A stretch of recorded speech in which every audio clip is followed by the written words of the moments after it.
dañuy gis li nga xam ne ni moom mooy ndaw jigéen ñi nga xam ne jigéeni jàmbaar yi nekk fii ci Massalikul Jinaan di joxe chaque jour li nga xam ne ndogu tey nag daayira yi ñoo fi daje tey daayira yi ñoo fi daje di indi li nga xam ne mooy sëñ Mbacke sëñ Mbacke Faye muy ki nga xam ne ni mooy jàmbaaru Serigne Touba nekk fii ci Massalikul Jinaan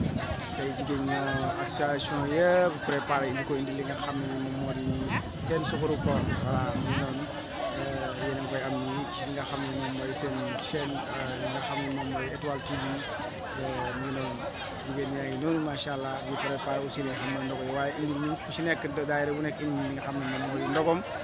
fas yéene ko jébal nga xam ne jëwriñ ñi sëñ Mbacke Faye voilà mu ngi noonu ngeen am ko fii live en direct ngeen am ko ci xibaar yi nga xam ne nii mooy wér te wóor te nga xam ne mooy information yu leer en temps réel information yu wér te wóor fii ci li nga xam ne Étoile TV gis nga yaa gis yaay Fall boobu noonu